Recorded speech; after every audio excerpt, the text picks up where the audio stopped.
Hai sahabat Hidup TV, jumpa lagi dengan saya Helen Simarmata di acara Tour de Biara.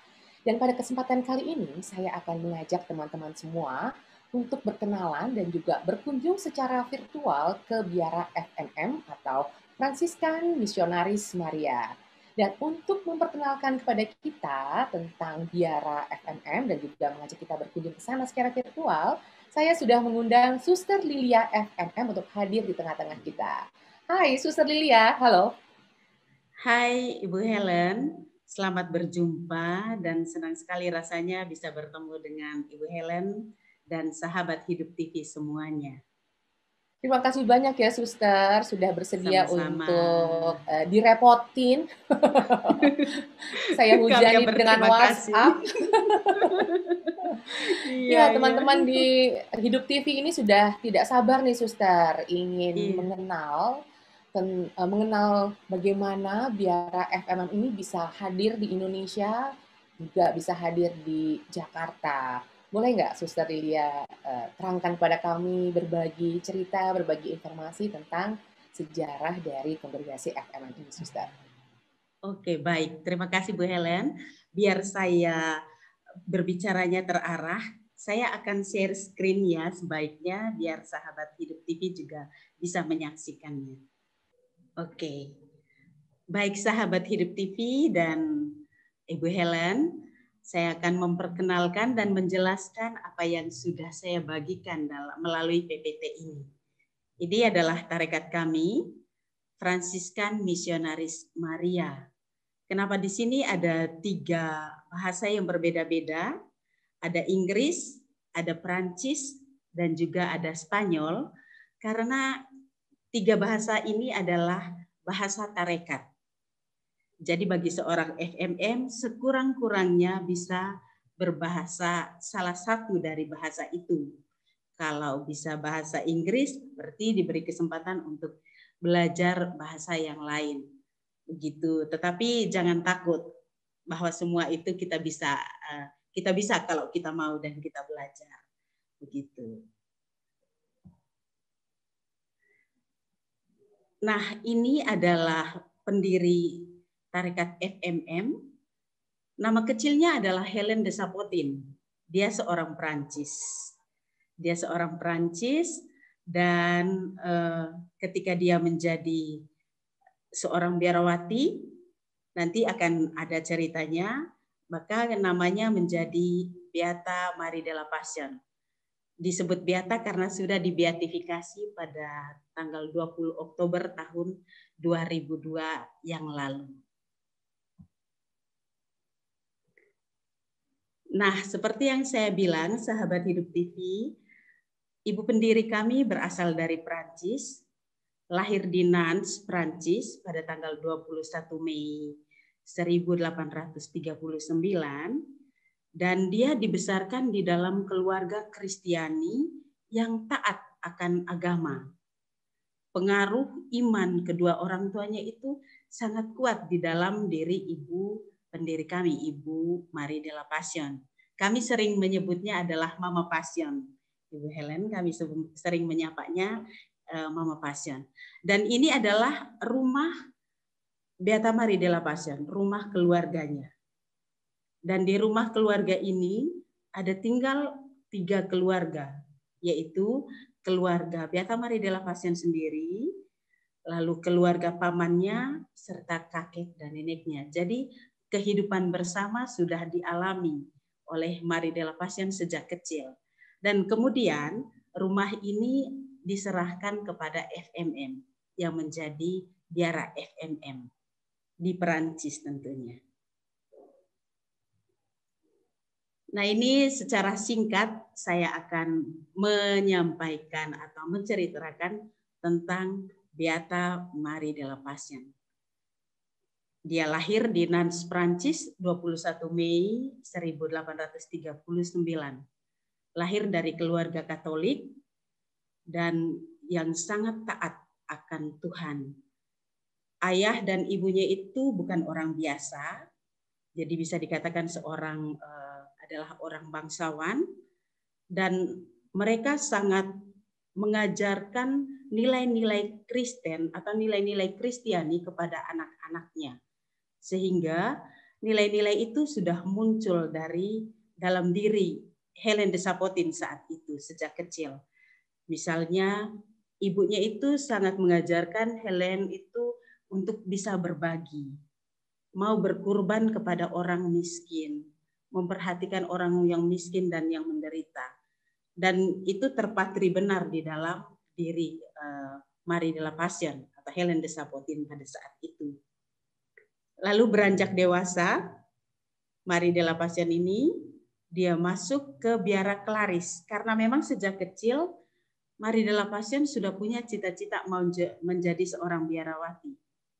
Sebenarnya ada kisah ketika salah satu suster Jane datang ke keluarganya Marie de la Passion dan menanyakan kepada Helen dan juga kepada dua saudaranya, siapa di antara kalian yang mau jadi suster? Lalu kakaknya mengatakan, kalau kami dipanggil, kami bersedia. Tetapi Helen ini dia mengatakan, saya tidak mau karena saya mau menjaga ibu saya. Nah, Suster Jane itu mengatakan yang mengatakan mau belum tentu terpilih atau terpanggil. Tetapi barang siapa yang mengatakan tidak mau, dia sebenarnya sudah menanggapi sapaan Tuhan. Lalu kata-kata itu diingat oleh ibu pendiri, oleh Marie de la Passion. Maka ketika dia remaja, dia mulai keinginan untuk menjadi seorang biarawati itu semakin kuat, maka dia masuk biara Klaris. Di Klaris yang terletak yang ada di Perancis. Dan di biara Klaris inilah Marie de la Passion semakin mencintai kehidupan Fransiskus. Dia sangat mencintai kesederhanaan dan kemiskinan Fransiskus, kegembiraannya, persaudaraannya, dan itu dia temukan di biara Klaris. Namun sayang, Marie de la Passion sakit pada saat itu, sehingga keluarganya meminta untuk pulang. Dan akhirnya memang Marie de la Passion pulang. Beberapa tahun dia berada di rumah, mengurus ayahnya karena ibunya sudah meninggal sebelum Beata Marie de la Passion masuk Klaris. Lalu kemudian pergolakan-pergolakan hidup dalam keluarga dia alami karena dia harus kehilangan kedua kakaknya. Lalu kemudian dia mengurus ayahnya. Tetapi keinginan untuk menjadi seorang biarawati itu tetap kuat di dalam hati Helen saat itu.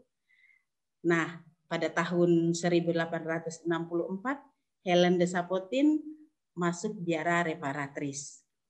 Dan di sini memang luar biasa, karena cita-cita menjadi seorang misionaris itu sebenarnya sudah ada dalam diri Helen de Sapotin. Dia ingin menjadi seorang misionaris karena dia selalu mendengar cerita-cerita atau kisah-kisah dari para imam atau uskup yang menjadi sahabat ayahnya pada saat itu.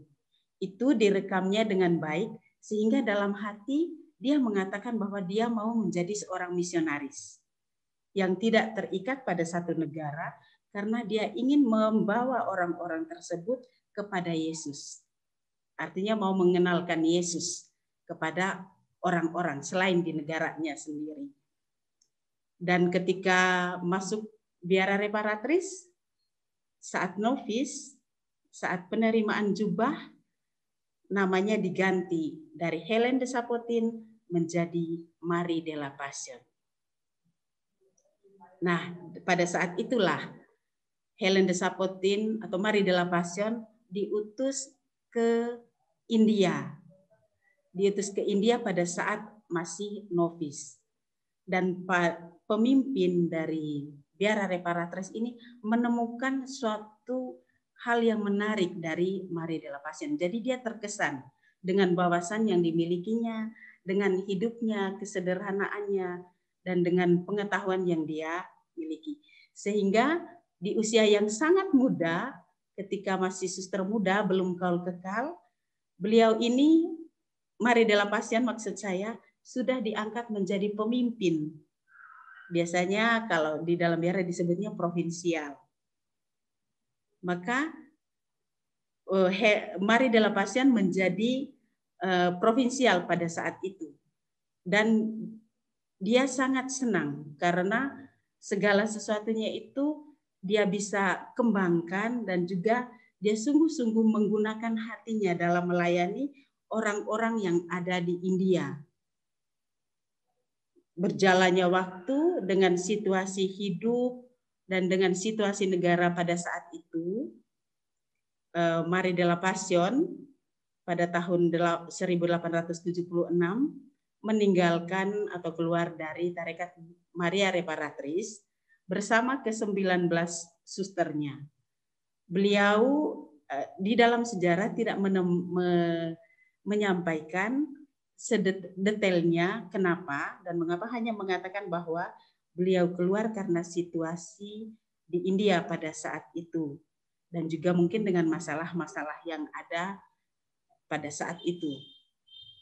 Keluar dari Reparatrice, beliau tetap di India tetapi tinggal di satu rumah yang tetap di bawah kekuasaan gereja, artinya tetap mendapat perlindungan sehingga hidupnya tetap sebagai seorang religius.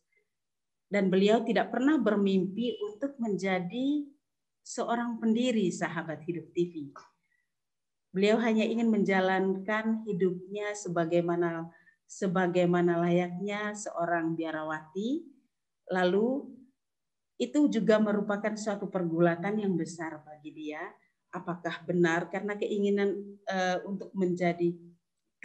menjadi seorang biarawati itu tetap ada, dan juga bersama dengan suster-suster yang ada bersama dia pada saat itu, mereka tetap melayani orang-orang yang ada di sana.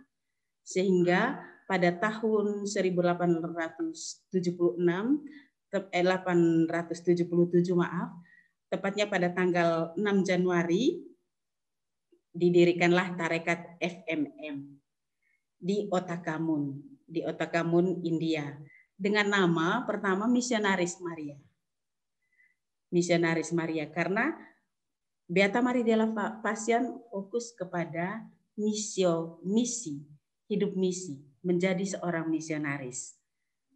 Lalu karena kecintaannya kepada Fransiskus sangat dalam dan sudah berjanji dalam dirinya bahwa dia akan menjadi seorang Fransiskan, selalu menggema di dalam dirinya, maka pada tanggal 4 Oktober 1882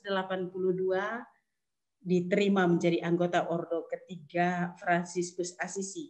Maka sejak saat itu tarekat ini menjadi Fransiskan Misionaris Maria hingga saat ini, dan tentu memiliki semangat dari Fransiskus sendiri.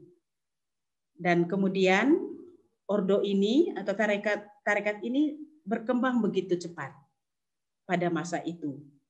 Karena tarekat misionaris Fransiskan Misionaris Maria ini adalah tarekat wanita, misionaris wanita yang pertama di dunia.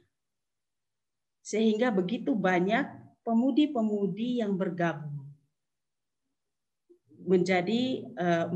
bergabung dalam tarekat Fransiskan Misionaris Maria, dan kemudian akhirnya berkembang membuka biara-biara atau komunitas-komunitas di tempat lain. Jadi tidak hanya di India, tetapi juga sudah memasuki wilayah Eropa.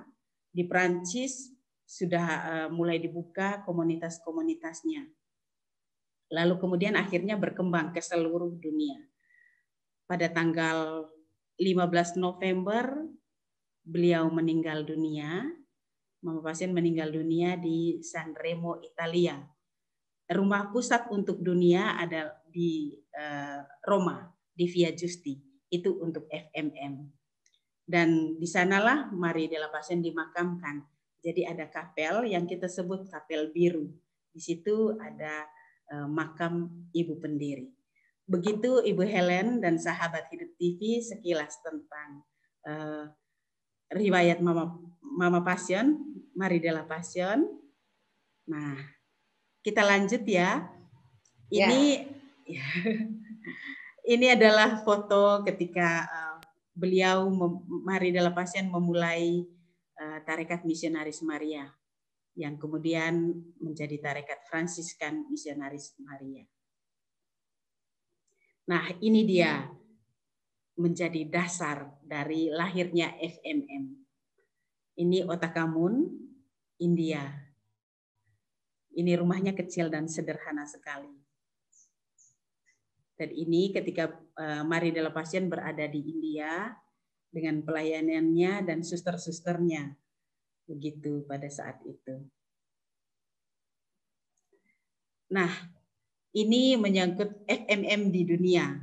Mama Passion sendiri mengatakan kepada kami, kepada putri-putrinya bahwa seluruh dunia itu adalah rumah kita. Jadi karena tarekat ini adalah tarekat internasional dan juga tarekat aktif kontemplatif. Tarekat ini berada di 78 kebangsaan dan 73 negara. Dan FMM tersebar di mana-mana. Jadi menjadi misionaris. Jadi kita selalu siap sedia diutus kemana saja. Dan saat ini suster-suster yang berasal dari Indonesia, ada yang bermisi di luar negeri, ada yang di Jepang, ada yang di Prancis, ada yang di Polandia, dan juga ada yang di Myanmar. Dan berdasarkan statistik tahun 2020, jumlah susternya 5.580. Itu untuk dunia. Untuk dunia. Kalau Indonesia lain lagi. Dan kita ada di 5 benua, sehingga FMM tersebar di seluruh dunia. Dan tadi seperti yang saya katakan di awal, kita memiliki 3 bahasa tarekat. Setidak-tidaknya menguasai salah satu bahasa tersebut. Jika kita bisa berbahasa Inggris, maka tidak menutup kemungkinan untuk belajar bahasa yang lain. Begitu. Nah, ini wajah-wajah para suster FMM. Ini baru sebagian ya, sahabat Hidup TV dan Ibu Helen. Ini baru sebagian.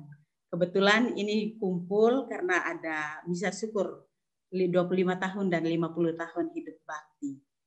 Ini pas di Jakarta saat itu. Nah, ini FMM di Indonesia.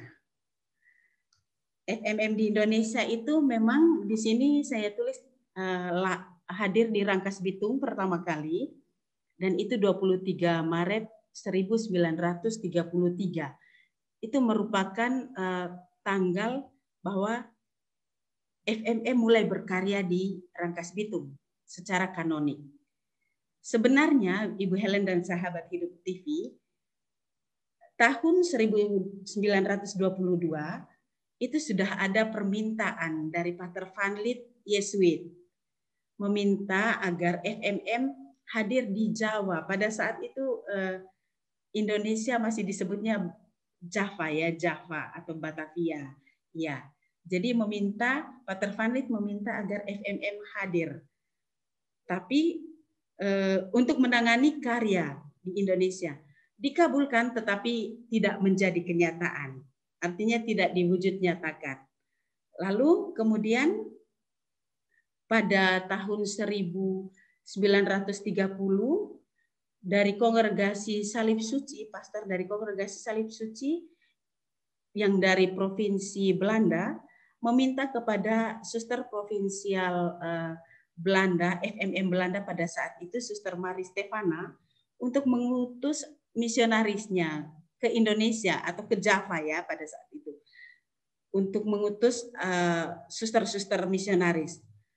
Dan surat permohonan itu diteruskan oleh Suster Stefana kepada pemimpin umum yang ada di Roma. Namun karena kriteria atau yang diminta adalah suster-suster yang dengan keahlian khusus, maka pada saat itu tidak jadi lagi. Jadi sebenarnya diminta oke, bahwa dikabulkan. Hanya karena ada permintaan khusus dengan keahlian khusus, maka sulit untuk menemukan suster-suster yang mungkin pada saat itu dengan keahlian yang diharapkan oleh pastor ini tadi, Pastor Salib Suci. Nah, sekarang kita beralih ke Rangkas Bitung, Bu Helen dan sahabat Hidup TV. Awal mulanya itu pada pada tahun 1930 atau 33 itu ada permintaan dari Pater Cassianus Hansen OFM dari saudara OFM meminta kepada Suster Damiana, pimpinan komunitas di Amsterdam dan Dewan Provinsi pada saat itu, agar FMM itu hadir di Rangkas Bitung. Alasannya kenapa? Mengapa diminta FMM? Karena untuk membuka rumah sakit bagi orang-orang asli yang kebanyakan adalah para pekerja kebun karet di Rangkas Bitung, dan juga untuk melayani beberapa orang Eropa yang mengelola kebun karet tersebut.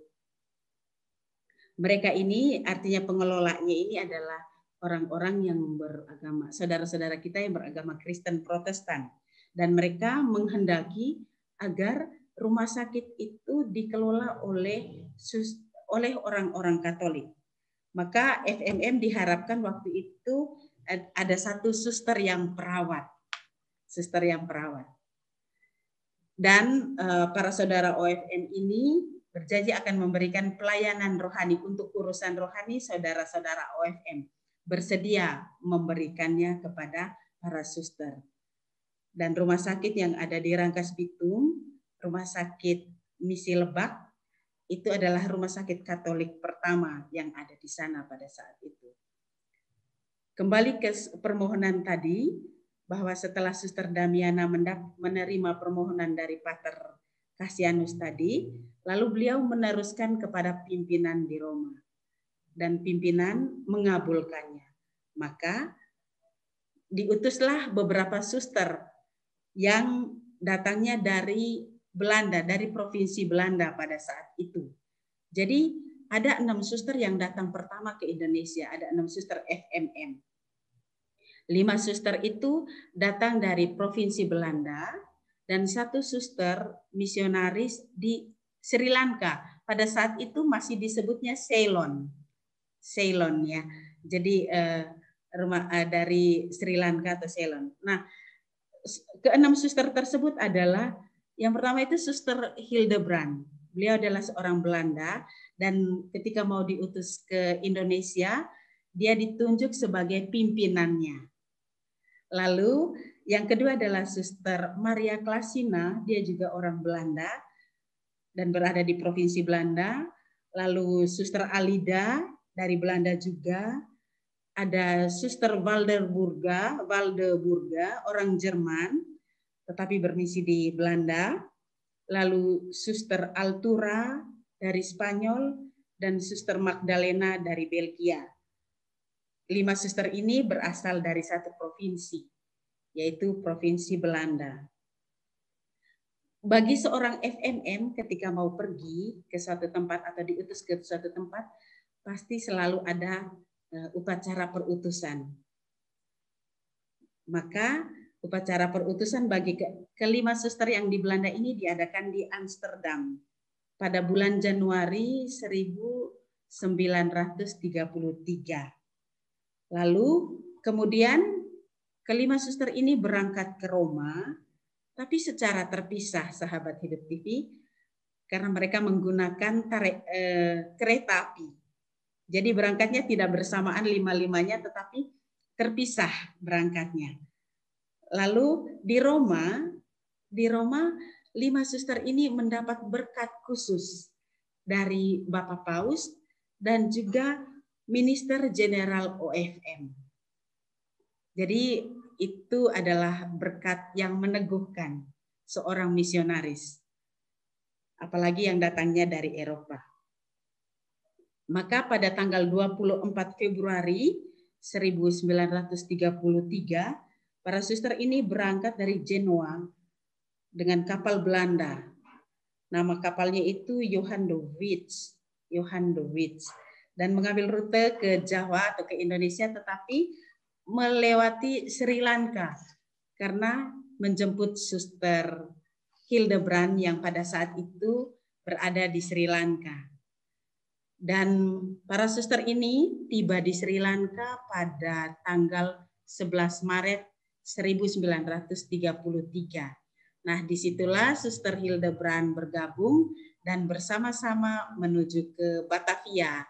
Kalau dalam sejarah kami disebutnya Batavia, atau ke Jawa atau ke Indonesia. Lalu tiba di Indonesia, tiba di Tanjung Priuk itu pada tanggal 18 Maret. Kira-kira dikatakan bahwa tibanya itu kira-kira jam 8 pagi. Dan dijemput oleh saudara OFM, Pater Bigman, Pater Lunter OFM, dan salah satu saudara OFM yang tidak disebutkan namanya. Kemudian suster-suster ini diajak ke biara OFM, lalu ke kapel dan menyanyikan lagu Te Deum. Lagu Te Deum lalu dilanjutkan juga dengan adorasi. Adorasi, karena adorasi adalah salah satu hal penting bagi kehidupan seorang FMM. Begitu. Lalu setelah itu, para suster ini diantar oleh Pater Bigman ke biara CB untuk tinggal beberapa hari di sana sebelum berangkat ke Rangkas Bitung. Nah, ini yang berkesan, Bu Helen dan sahabat Hidup TV semuanya, bahwa para suster-suster yang datang ini sungguh terkesan dengan keramahan suster-suster CB. Dan itu sangat menyentuh mereka. Mereka begitu bergembira berjumpa dengan para suster CB dan dengan keramahan dan dengan pelayanannya pada saat itu. Lalu setelah tinggal beberapa hari, tanggal 22 Maret 1933, para suster ini diantar oleh Pater Bigman ke Rangkas Bitung. Tentu setelah diterima secara resmi oleh Provikar Batavia pada saat itu. Mereka berangkat ke Rangkas Bitung dengan menggunakan kereta api dan di sana dijemput oleh dua saudara OFM dan juga oleh komite rumah sakit, Mr. Van Lee Woon. Mungkin saya salah sebutnya, agak susah menyebutkan namanya. Di Rangkas Bitung, para suster ini menempati satu rumah yang sangat sederhana. Dan hal pertama yang mereka siapkan adalah kapel dan tabernakel. Kamar ada, tetapi yang mereka utamakan itu adalah kapel dan tabernakel. Karena itu yang sangat penting dalam kehidupan seorang FMM. Maka setelah semuanya siap, tanggal 23 Maret langsung diadakan perayaan Ekaristi di rumah tersebut, di rumah komunitas Rangkas Bitung. Maka secara kanonik tanggal 23 Maret 1933 merupakan komunitas yang merupakan diakuinya mulainya komunitas pertama di Rangkas Bitung. Begitu. Itu tentang kedatangan pertama para suster FMM ke Indonesia. Jadi komunitas pertamanya itu adalah komunitas di Rangkas Bitung. Lalu FMM di Indonesia ada di 6 keuskupan. Jadi tidak hanya di Bogor atau Jakarta, tetapi juga di luar Bogor dan Jakarta. Ada di Keuskupan Agung Ende, Keuskupan Makassar, Keuskupan Ruteng, lalu Keuskupan Bogor, Keuskupan Agung Palembang, dan Keuskupan Agung Jakarta. Saat ini suster-susternya berjumlah 92 suster. dan tersebar di 10 komunitas. Di 10 komunitas FMM. Nah, ini dia. Jadi memang komunitas-komunitas FMM itu dimanapun selalu ada namanya. Seperti pelindung. Jadi setiap komunitas pun merayakan pelindungnya masing-masing. Kalau pada saat seperti saya di komunitas pembinaan di Novisiat Emmaus, jadi pada pesta 2 murid ke Emmaus, maka kami merayakan pada saat itu. Begitu. Kalau komunitas Immaculate Conception Bogor, mereka merayakannya pada tanggal 8 Desember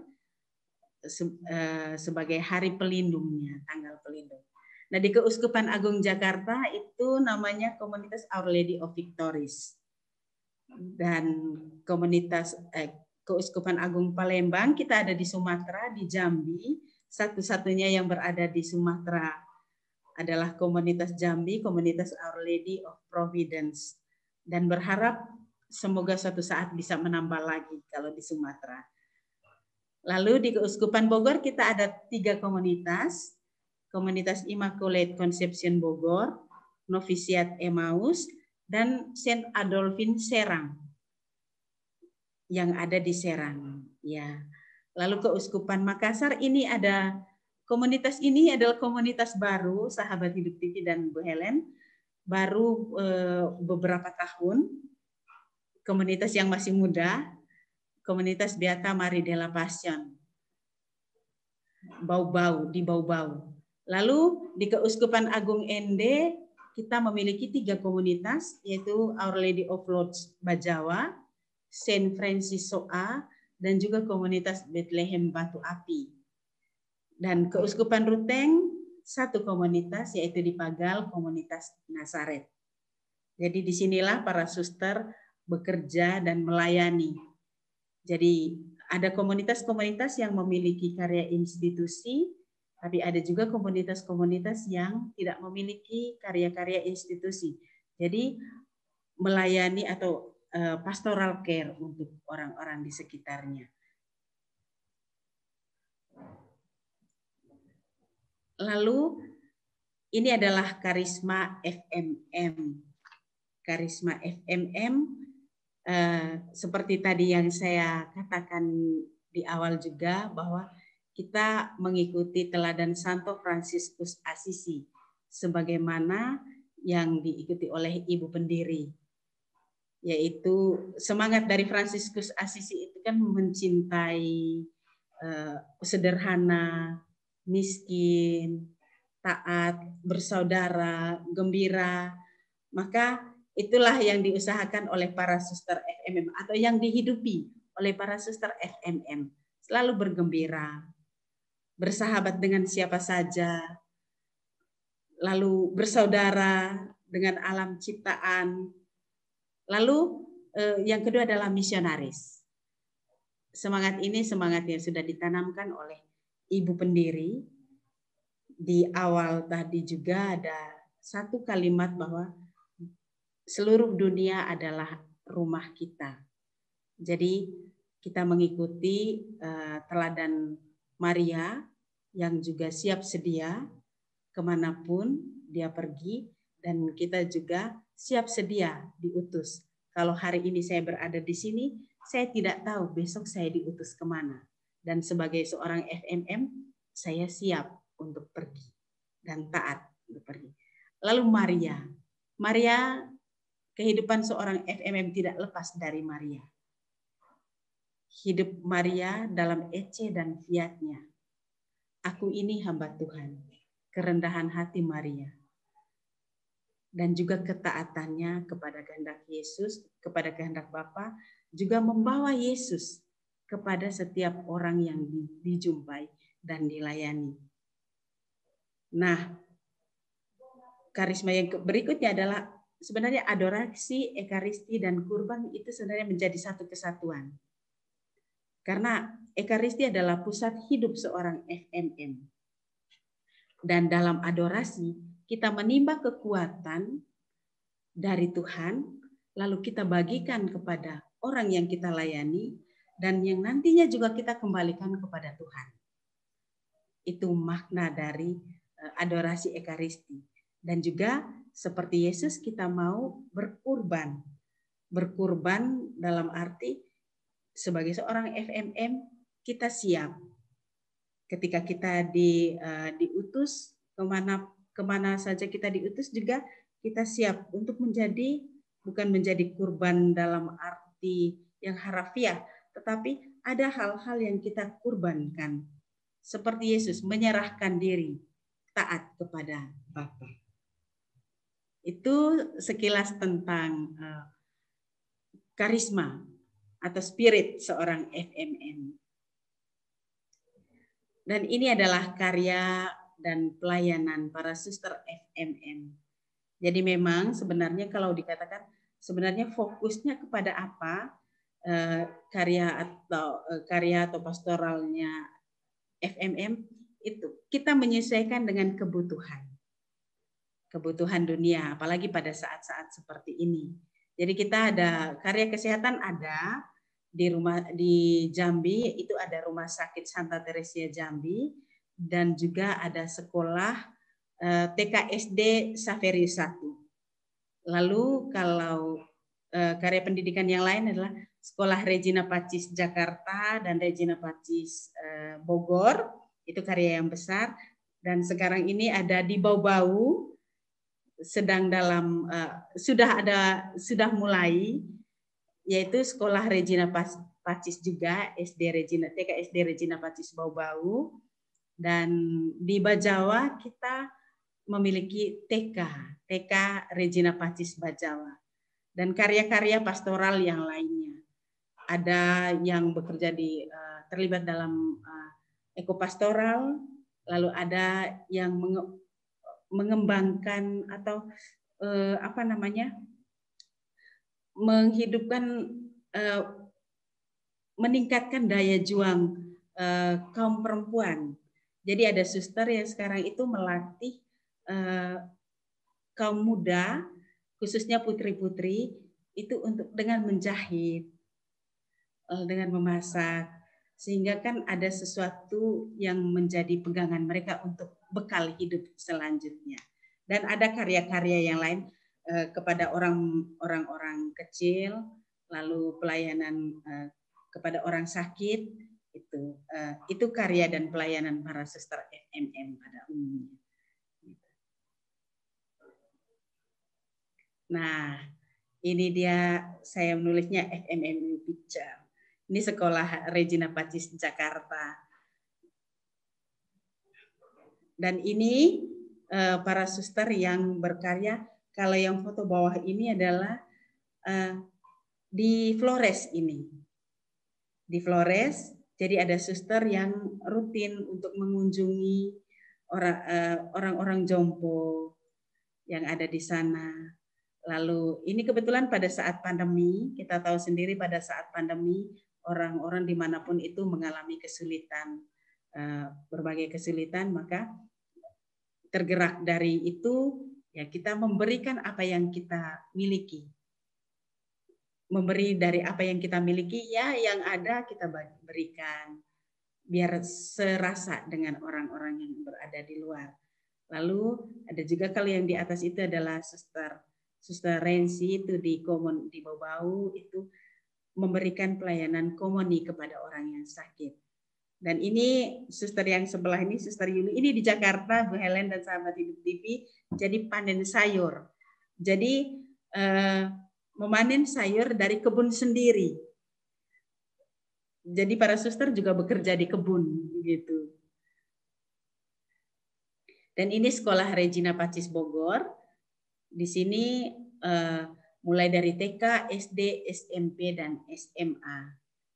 Saat ini memang karena pandemi, jadi kita semuanya serba online. Jadi ya menyapa murid-murid melalui Google Meet biasanya. Dan ini Rumah Sakit Santa Teresia Jambi, dan ini TKSD Saverius 1 Jambi. Nah, ini komunitas yang ada di Flores. Ada beberapa fotonya. Ini komunitas Bethlehem Batu Api. Komunitas Bethlehem Batu Api ini terletak di Kabupaten Nagekeo. Jadi agak jauh dari kota Bejawa. Jadi ya seperti ini rumahnya, sederhana. Dan disinilah suster-suster meningkatkan sumber daya manusia tadi, itu dengan mengumpulkan kaum muda yang putri-putri untuk belajar menjahit atau memasak. Lalu ini yang sebelahnya adalah komunitas Saint Francis Soa. Dan ini salah satu karya pelayanan para suster FMM yang berada di komunitas Pagal, itu melayani putri-putri yang tinggal di asrama putri Pagal. Asrama putri. Jadi anak-anak sekolah yang ada di asrama. Untuk asrama kita tidak hanya ada di Pagal, tetapi juga ada di Bajawa, di komunitas Bajawa. Ada asrama khusus untuk anak-anak putri. Ini para suster yang bekerja ada yang di Bogor, ini pembagian sembako. Ketika masa pandemi, kita beberapa kali memberikan sembako kepada orang-orang yang ada di sekitar, yang biasa menyapu jalan, tukang beca dan sebagainya. Gitu. Lalu yang gambar yang sebelahnya adalah itu Balkesmas atau poliklinik yang ada di Slipi di Jakarta. Ini ada suster yang bekerjanya di kamar jahit, dan yang satu pastoral care mengunjungi orang sakit ini di Rumah Sakit Jambi. Sahabat Hidup TV dan Bu Helen, saya kira itu yang bisa saya bagikan kepada sahabat Hidup TV dan semoga berkenan. Dan jika ada yang kurang, saya mohon maaf. Jika tidak jelas juga saya mohon maaf. Begitu Bu Helen dan sahabat Hidup TV. Luar biasa. Terima kasih banyak Suster Lilia. Sama-sama. Informasinya sangat komplit ya. Membuat kita jadi seolah merasa jadi bagian dari FMM juga nih. Jadi kan Amin. Suster Lilia sudah menyebut ya bahwa salah satu spirit dari komunitas FMM adalah menganggap bersahabat dengan siapa saja. Jadi saya saat ini resmi menjadi sahabat dari seluruh suster-suster. FMM dong berarti ya suster ya. Iya, terima kasih. Saya dianggap sahabat juga kan. Iya. Kalau kita sebutnya saudari. Kalau kita sebutnya saudari Bu Helen. Iya, saudari. Jadi kita menyapanya dengan saudari. Asik. Habis dari tadi kan suster juga menjelaskan karena bukan kebetulan mungkin ya, tapi pendirinya kan juga bernama Helen ya. Jadi saya merasa jadi kayak bagian juga. Gitu. Betul sekali ya. So akrab banget betul. Ya, suster berarti ulang tahun ini silakan suster kalau mau di stop share dulu untuk presentasinya boleh ya. Iya, terima kasih sudah diingatkan. Berarti 23 Maret itu bisa dikatakan sebagai hari ulang tahun dari kongregasi FMM itu atau ada hari lain suster yang dianggap sebagai hari ulang tahunnya? Kalau kita biasanya merayakan lahirnya FMM itu pada tanggal 6 Januari. Oh, oke. 6 Januari, iya. Memang kalau tanggal-tanggal biasanya kita ada tanggal-tanggal penting di dalam tarekat itu hampir semua sama di seluruh dunia. Di seluruh dunia. Oh, oke. Jadi iya. Jadi ada semacam listnya, daftarnya, jadwal bahwa tanggal 6 Januari hari berdirinya tarekat, perayaan-perayaan tarekat yang bisa kita rayakan bersama. Dan 6 Januari itu biasanya kita merayakan hari lahirnya tarekat. Begitu. Memang sekarang ini tahun ini 144 tahun FMM di dunia. Terima kasih. Biasa. Ya. Kalau di Indonesia sendiri 88. Iya, 88 tahun. Oh iya betul ya, angka cantik 88. Iya betul. Iya, Betul. Suster. Terima kasih banyak untuk penjelasan yang Sama-sama. sangat luar biasa, untuk kemudian juga membuat kami jadi semakin mengenal tentang biara FMM ini. Selama ini kan memang kalau Baik. saya sebagai orang Jabodetabek yang hidupnya di daerah Oh iya. Jabodetabek sudah sangat mengenal sekolah Regina Pacis gitu ya. Oh iya, Tapi iya. Terima kasih. untuk tentang sejarah biaranya sendiri, berkat Suster Lilia dan berkat Tur de Biara ini jadi lebih kenal deh Iya, sekarang. terima kasih banyak. Makasih Terima banyak. kasih. Berarti sahabat Hidup TV kayaknya sekarang sudah saatnya nih ya saya untuk mengajak Anda semua berkunjung untuk melihat seperti apa biaranya dan juga seperti apa kehidupan para suster di biara FMM. Boleh ya Suster Lilia, saya akan mengajak Boleh, boleh. teman-teman untuk Silakan dengan senang ya hati. Ya. untuk menyaksikan video yang sudah disiapkan dengan sangat ciamik oleh para suster di FMM. Mari kita saksikan bersama-sama.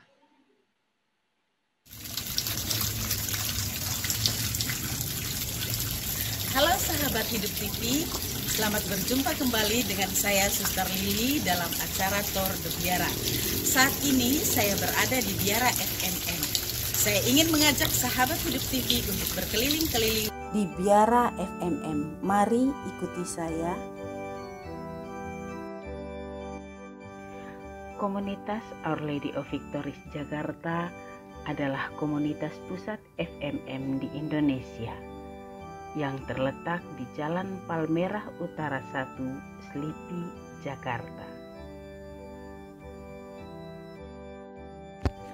Memasuki kompleks biara, kita akan melewati sebuah kapel yang biasa digunakan oleh para suster dan juga untuk umum.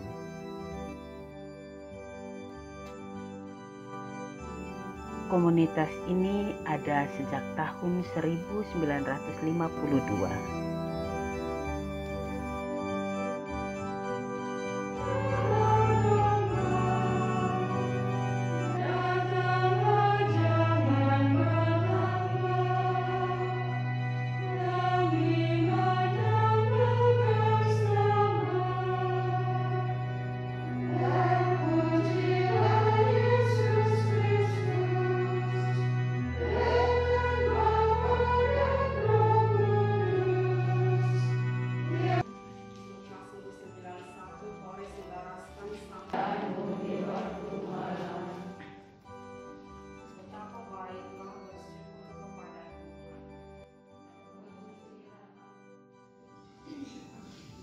Ini adalah ruang makan para suster yang menjadi tempat berbagi cerita dan pengalaman di sela-sela makan.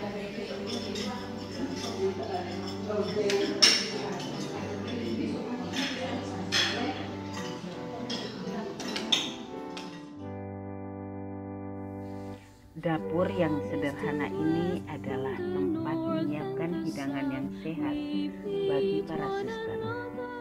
Setiap suster ikut mengambil bagian dalam tugas masak.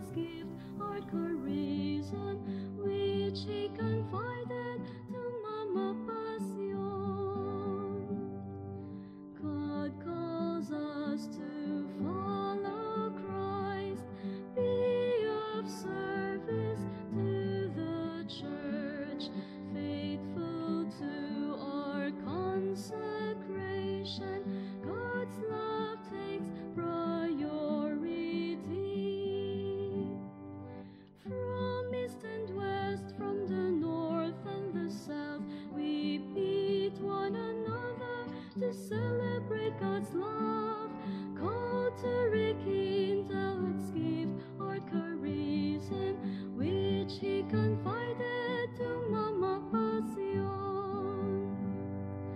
Brought together by the Spirit, we live in community with the sisters. The Lord gives us one in truth and charity. From east and west, from the north and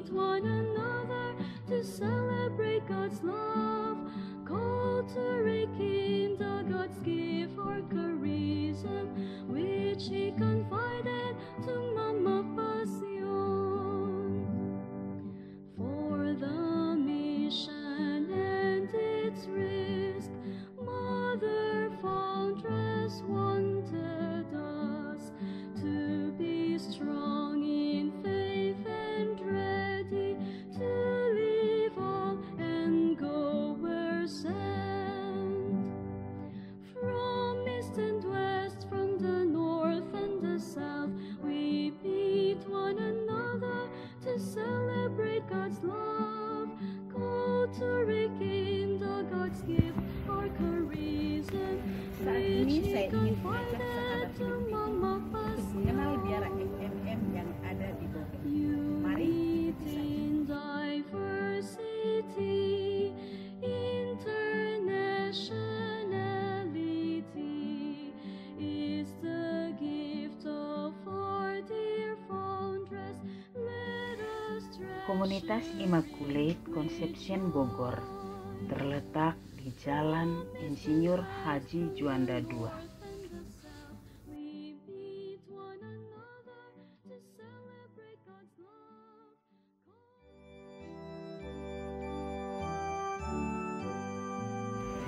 Biara ini sebelumnya adalah milik suster-suster Ursulin. Dan pada tahun 1947 resmi diserahkan kepada kongregasi FMM.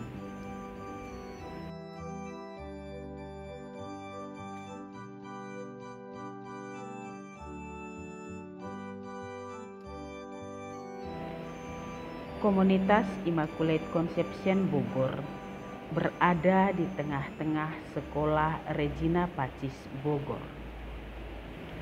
Pada mulanya di tahun 1947, FMM berkarya mengasuh lebih dari 80 anak panti asuhan. Bersamaan dengan pelayanan di panti asuhan, para suster FMM mengajar anak-anak di taman kanak-kanak.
From east and west, from the north and the south, we meet one another to celebrate God's love.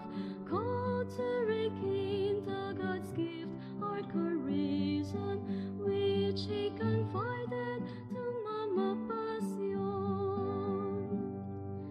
God calls us to follow Christ, be of service to the church, faithful to our consecration. God's love takes priority. From east and west, from the north and the south, we meet one another to celebrate God's love. Called to rekindle its gift, our charism, which He confided to Mama Passion. Brought together by the Spirit, we live in community with the sisters. The Lord gives us one in truth and charity. From east and west, from the north and the south, we meet one another to celebrate God's love. Called to rekindle God's gift, our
to celebrate God's love. Called to rekindle its gift or charism, which He confided to Mama Passion. Brought together by the Spirit, we live in community with the sisters. The Lord Constant, like stable. one in truth and charity. From east and west, from the north and the south, we meet one another to celebrate God's love. Called to rekindle God's gift or charism, which He confided to Mama Passion. For the mission and its risk, Mother Foundress wanted us to be strong in faith and ready to leave all and go where sent. From east and west, from the north and the south, we meet one another to celebrate God's love. Called to rekindle God's gift or charism, which He confided to us.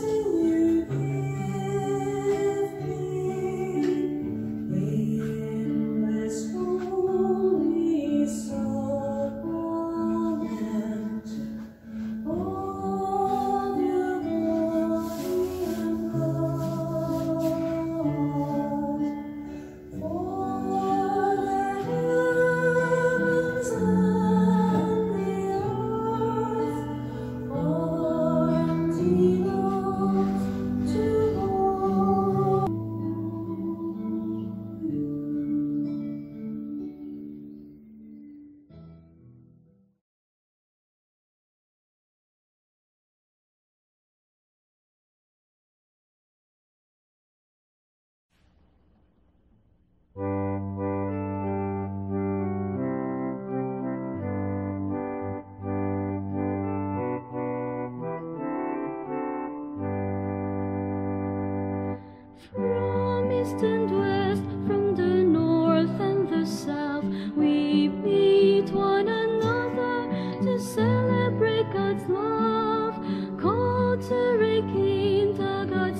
sesuai dengan konstitusi Tarekat Fransiskan Misionaris Maria.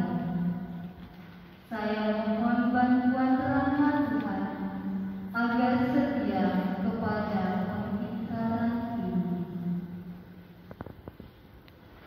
Dengan kuasa yang diberikan kepada saya atas nama gereja, saya menerima prasetya yang suster ikrarkan dalam tarekat Fransiskan Misionaris Maria.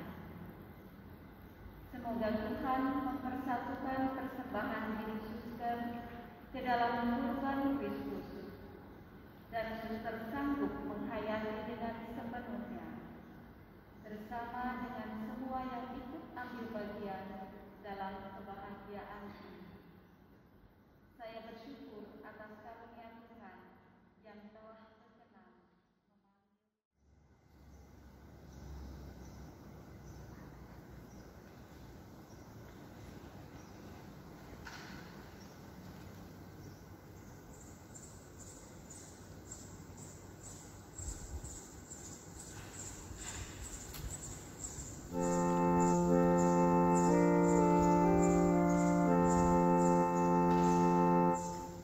Thank you for your constant presence.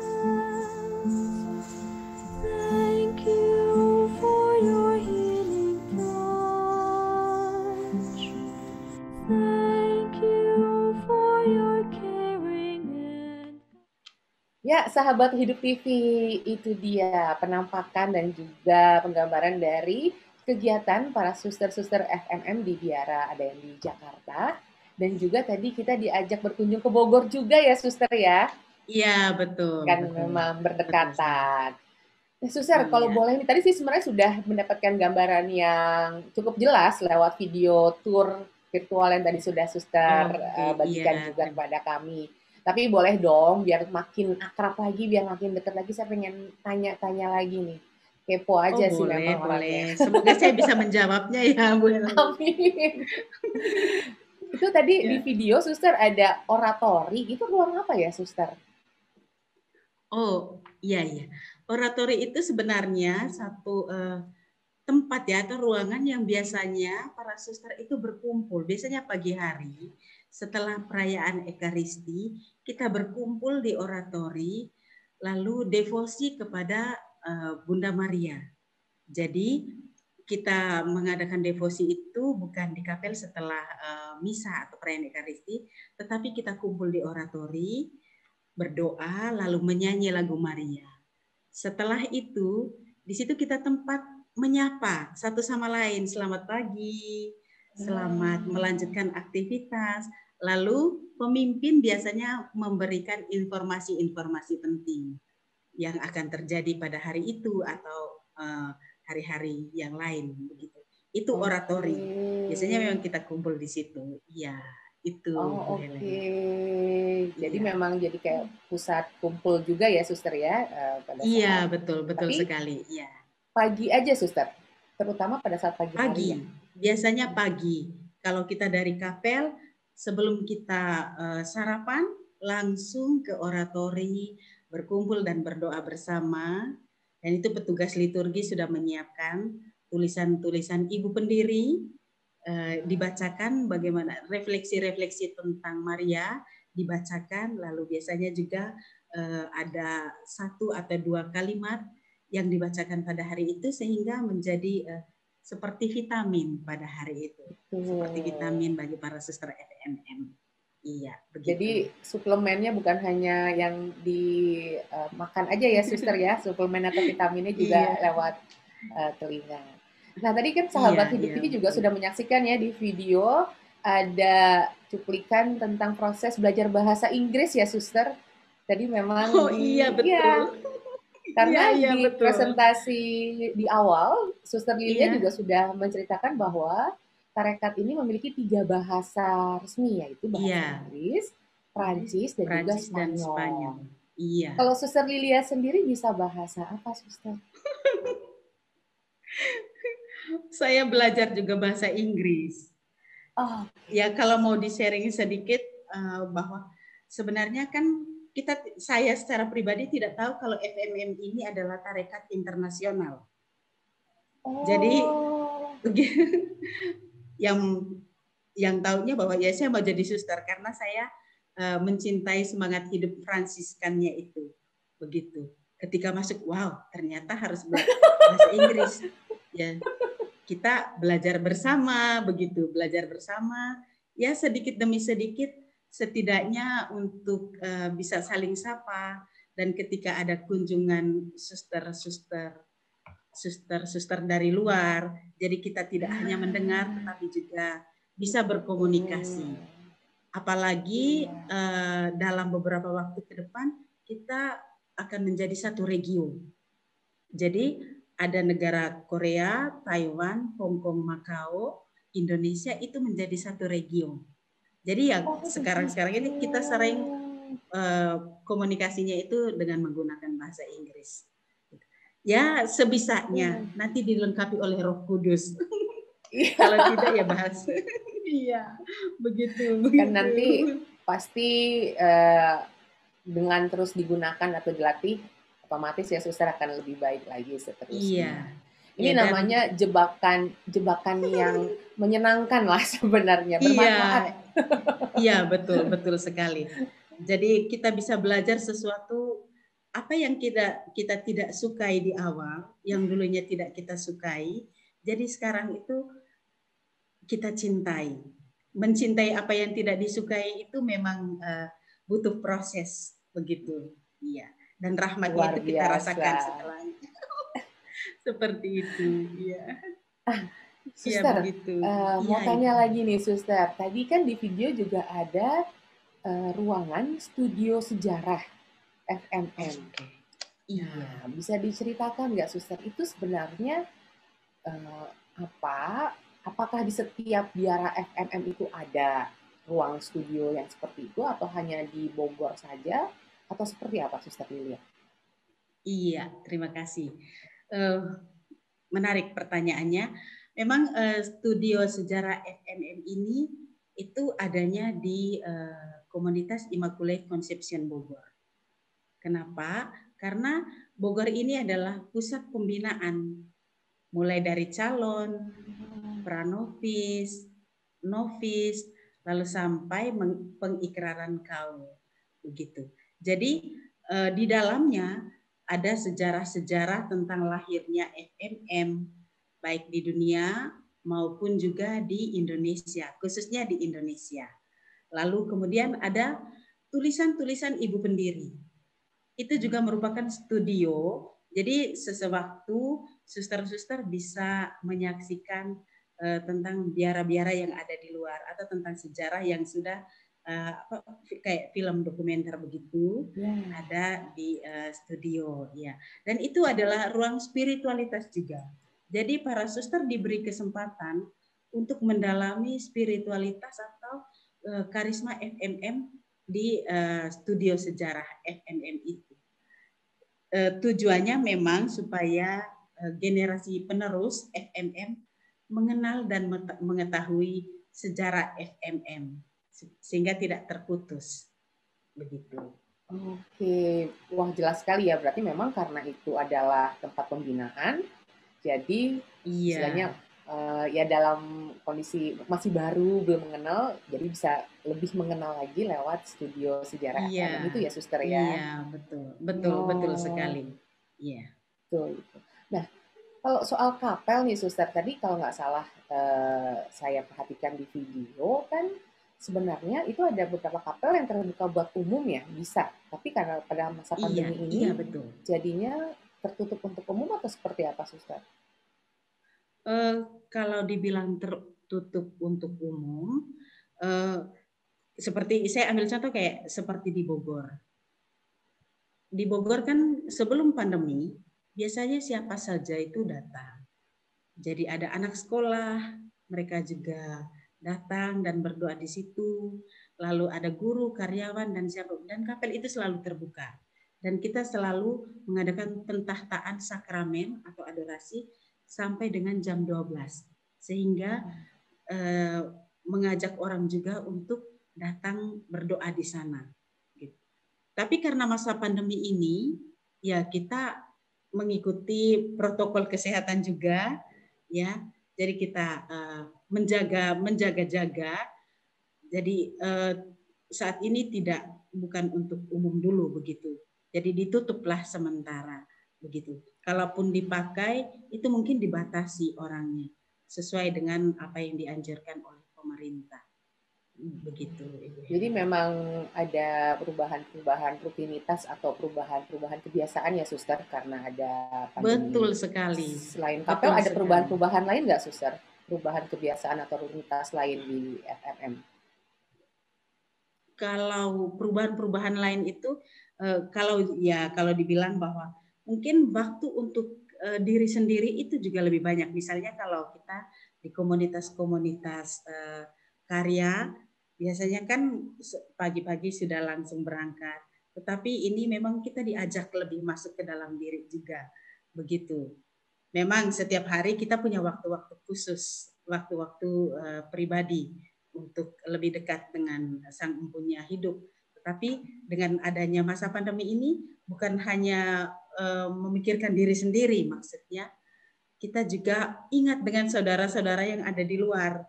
Begitu, yang ada di luar sana, yang ya mereka yang mungkin tidak punya rumah, yang sakit, yang berbagai hal. Satu hal yang paling utama yang kita lakukan adalah berdoa. Begitu. Lalu perubahan lain adalah dengan selama masa pandemi ini, suster-suster itu bisa lebih berkreatif. Jadi meningkatkan kreativitas. Iya. Oh ya, apa aja tuh, Suster? Ya, di awal-awal kita bisa buat masker, ya, buat masker. Lalu maskernya itu dibagikan kepada saudara-saudara yang ada di luar, tukang beca, kepada siapapun. Jadi diberikan kepada mereka. Lalu juga kerajinan-kerajinan tangan, ada rosario, ada gelang. Jadi saat yang baik sekali untuk meningkatkan kreativitas karena semua menyalurkan bakat-bakatnya di sana, begitu. Jadi lebih ini juga kita ya bisa dikatakan rileks dan lebih punya kepedulian yang lebih besar lagi, baik terhadap lingkungan sekitar maupun juga kepada sesama saudari yang ada di sini. Begitu. Luar biasa. Kalau soal ini, Suster, kalau saya boleh tahu tentang pengaturan cuti atau libur itu ada aturan khusus kan untuk suster-suster FMM? Iya, betul. Kalau cuti kita memang tidak sebebas atau seperti orang-orang pada umumnya. Jadi kita punya aturan khusus. Jadi kalau di luar pulau, seperti saya, misalnya orang Flores, jadi bisa cuti keluarga itu 3 tahun. Setelah 3 tahun, baru kita bisa cuti. Lalu kalau yang dalam pulau, itu biasanya setiap tahun dan 2 minggu. 2 minggu. Kalau kami bisa satu bulan atau satu bulan 2 minggu. Kalau di luar pulau. Begitupun yang berada di luar negeri. Itu ada aturan-aturannya. Begitu. Tapi tidak menutup kemungkinan ketika kita ada maksudnya khususnya kalau orang tua kandung ya yang sakit atau apa itu kita bisa izin pulang begitu. Itu tetap bisa dibicarakan ya, Suster. Ya, dilihat ya bisa komunikasi itu sangat penting juga. Jadi kalaupun kalau sekarang ini kan masa pandemi nih Bu Helen. Jadi kan kita hitung-hitung juga.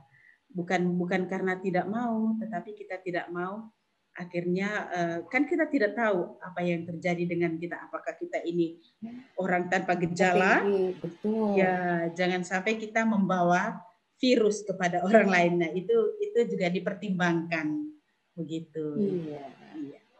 Oh jadi begitu ya, Suster, tentang pengaturan cuti itu, bahwa untuk yang di luar pulau berarti setelah 3 tahun baru bisa ambil dan itu selama 1 bulan. Tapi kalau yang di dalam pulau itu bisa 2 minggu setiap tahun. Iya, setahun sekali. 2 minggu. 2 minggu. Tapi tentu saja dengan tetap mengutamakan ya kebutuhan atau dikomunikasikan Iya, seperti yang tadi iya Suster betul, Lia betul, katakan. betul. Komunikasi itu sangat Baik, penting. Iya, Suster, kita sudah sampai di penghujung pertemuan nih, dan seperti iya. biasa di penghujung pertemuan ini saya ingin meminta Suster Lilia untuk memberikan closing statement untuk para sahabat Hidup TV yang sedang menyaksikan Tour de Biara pada kali ini. Silakan Suster. Oke, terima kasih Bu Helen dan sahabat Hidup TV dimanapun saudara-saudari berada. Mencintai Kristus hingga batas kemampuan. Ini kata-kata dari Ibu Pendiri yang saya kutip. Mengenal Kristus kepada mereka yang belum mengenalnya. Peka akan kebutuhan dunia adalah tugas kita semua sebagai seorang Kristiani, dan khususnya bagi seorang FMM. Orang muda Katolik, pemuda atau pemudi bisa menjadi apa saja. Menentukan hidup seperti apa. Diri sendirilah yang menentukan, bukan orang lain. Ada banyak bentuk hidup panggilan, termasuk menjadi biarawan-biarawati. Saya sudah menjawab panggilan Tuhan dengan menjadi seorang FMM. Bagaimana dengan saudara-saudari yang saat ini sedang menonton atau menyaksikan acara Tour de Biara di Hidup TV? Mari bergabunglah bersama kami dalam Tarekat FMM, dan jangan lupa kunjungi juga website FMM Indonesia, baik di Facebook maupun Instagram, dan juga di websitenya, biar kita lebih mengenal. Dan saya punya pesan bagi orang tua. Gereja dan dunia membutuhkan putra-putri dari Bapak Ibu untuk menanggapi kebutuhan dunia. Banyak saudara-saudari kita yang haus akan kedamaian dan rindu akan cinta Allah. Maka Bapak Ibu, izinkanlah putra-putrinya menjadi seorang imam biarawan-biarawati. Dan izinkanlah putri-putrinya untuk bergabung bersama kami dalam Tarekat FMM untuk menjadi misionaris. Kami tunggu di FMM. Terima kasih Ibu Helen, terima kasih yang berlimpah kepada Ibu Helen dan tim yang tentunya sudah memberikan waktu kepada kami untuk mengenalkan FMM. Ini suatu berkat yang luar biasa. Walaupun awalnya kaget, tapi ini kesempatan ini. Terima kasih banyak untuk Ibu Helen dan tim.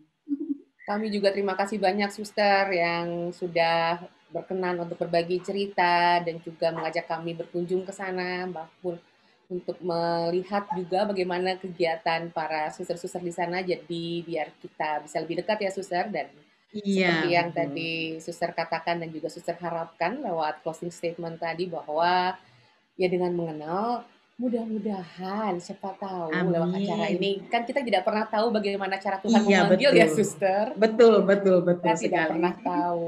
Mungkin saat ini ada orang tua yang sedang menyaksikan Tour de Biara, ada putri atau putra juga yang sedang menyaksikan, terus tiba-tiba kepanggil gitu ya Suster. Iya, amin, panggilan itu, amin. Amin. Sekali lagi saya dan Hidup TV mengucapkan terima kasih banyak untuk Suster Lilia dan juga untuk suster-suster FMM lain. Semoga para suster dari misionaris, dari Fransiskan Misionaris Maria, selalu berkenan untuk selalu dalam lindungan Tuhan dan juga selalu penuh sukacita ya Suster. Amin, amin. Terima kasih. Doa yang sama juga kami harapkan bagi Ibu Helen dan juga tim Hidup TV. Semoga sehat selalu dan karyanya selalu diberkati oleh Tuhan. Untuk Ibu Helen dan keluarga juga. Terima kasih. Ya, sahabat Hidup TV, demikian Tour de Biara pada episode kali ini.